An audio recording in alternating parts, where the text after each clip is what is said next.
In 1992, I found a military identification tag, popularly known as a dog tag, while surveying a World War II-era military dump on Angel Island. The tag is an M1940 notch World War II-era dog tag made of mono, an alloy of brass and nickel. It's embossed with the information, name, serial number, next of kin, etc., for a serviceman by the name of Emanuel Jefferson. It's what is known as a second type identification tag. This type was used between November of 1941 and July of 1943. Mr. Jefferson's serial number indicates that he was a draftee inducted into the Army in the 3rd Army area, 4th Corps area.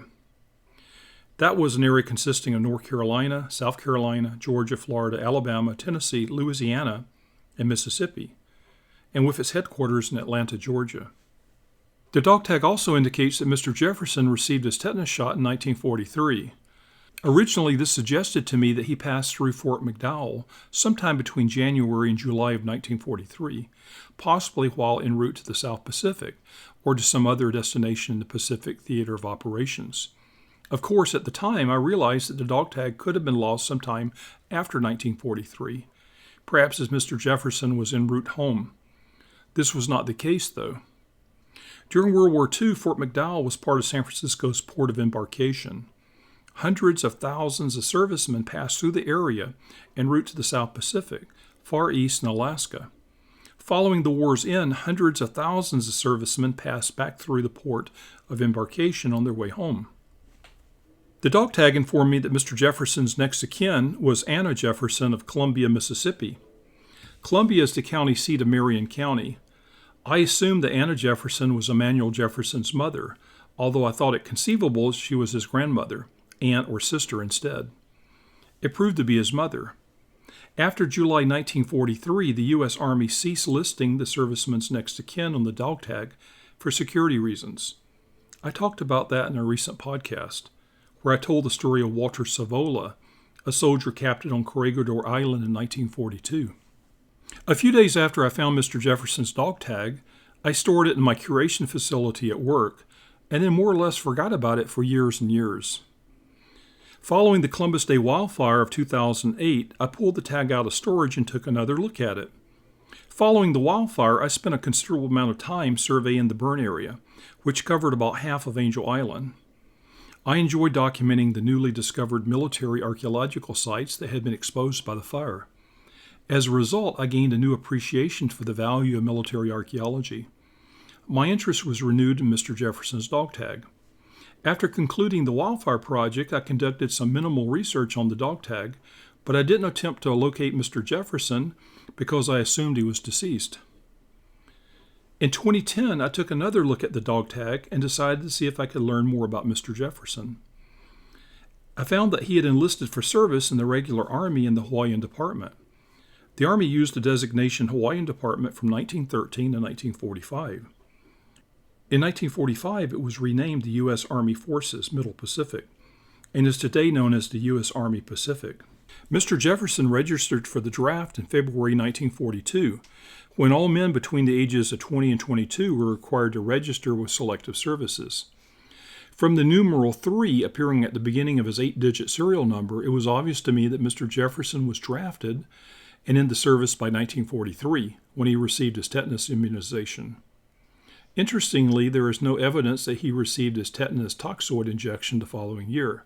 If he had, the end of line 2 on the dog tag would read T43-44 instead of T43. At the time, I assumed that Mr. Jefferson had been drafted into the Army in 1943, passed through Fort McDowell while en route to the Pacific Theater of Operations, and then mustered out of the service in 1945-46, following the war's end. If he enlisted after his draft service, it might possibly explain his April 18, 1946 enlistment in Los Angeles. I found listed in the 1900 federal census an Emanuel Jefferson, age 3, who at that time was living in Marion County, Mississippi. I thought it conceivable that this was the serviceman's father or uncle. However, I was unable to locate anyone by that same name in the 1930 census for Marion County or elsewhere in Mississippi. After a few evenings spent on the internet at home, utilizing my personal subscription to a genealogical resource website, I managed to track Mr. Jefferson down. By working with marriage records, I located an Emanuel Jefferson who had been born in 1921 and had married in Los Angeles in 1960. That proved to be Mr. Jefferson. At the time of my initial phone call, he was 90 years old and living in the eastern San Francisco Bay Area. I was excited to learn that he was not only alive, but living in the San Francisco Bay Area not far from me. I phoned Mr. Jefferson on September 2nd, 2010, and conducted an initial interview with him over the phone. We spoke again several times after that initial conversation. Mr. Jefferson appeared to have quite a story to tell. I asked him if he had ever told a story to anyone outside his family, and he said no, he had not done so. I asked if he'd like to tell a story, and he said that he would like to, if that was possible. I told him that I had a friend at the San Francisco Chronicle who might be interested in writing a story about his experiences. Mr. Jefferson said that he'd be willing to talk to the reporter, but he later got cold feet, and the newspaper story went untold. So let me tell you Mr. Jefferson's story. He's an African-American man who was born on a farm in rural Mississippi in 1921 and drafted into the U.S. Army in 1942. After being trained in South Carolina to work ports, loading and unloading munitions and other supplies from ship to shore and from large ship to smaller boats, he was deployed to the South Pacific. Mr. Jefferson was stationed on Espiritu Santo and the New Hebrides, the fictional locale of James Michener's Tales of the South Pacific, and the subsequent Rodgers and Hammerstein musical South Pacific. As a port worker, Mr. Jefferson would transfer supplies from large ships to small boats making runs into places like Bougainville. He spent much of his time loading and unloading bombs and other kinds of dangerous ordnance. In the segregated Army, black servicemen were often required to move the ordnance. It was dangerous work, as evidenced by the deadly explosion that destroyed much of Port Chicago and killed so many in 1944. Later, Mr. Jefferson's port company was transferred to the relatively new Americal Division and sent to the Philippines as part of General Douglas MacArthur's liberation effort. The Americal Division was founded on May 27, 1942, on the island of Caledonia.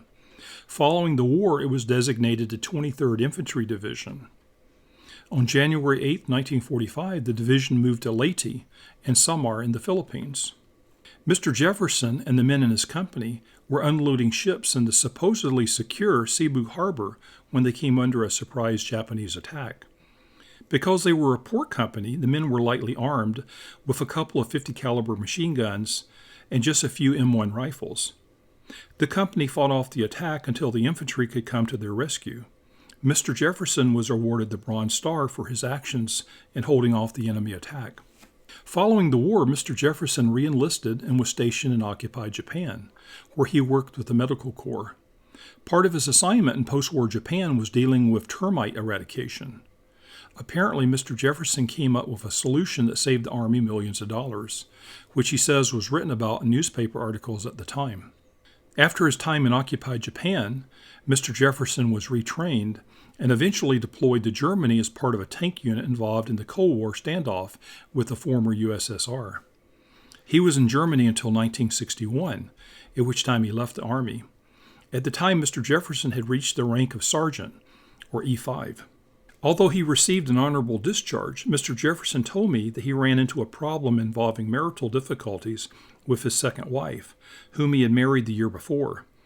As a result of several incidents, he was hounded out of the Army by a new officer, a white man from North Carolina. This was during the time of the Civil Rights Movement back home in the States. Mr. Jefferson was forced out of the Army less than 2 years before making his 20 years and qualifying for a retirement pension. Mr. Jefferson told me that the Army confiscated his uniform when he arrived in New York on his flight back from Germany. It was apparent to me that his having had to give up his uniform still troubled him. He told me that he loved the Army and deeply regretted being unable to complete his military career. I asked him if he wanted me to return the dog tag to him, or would he prefer me to keep it for the state's interpretive program.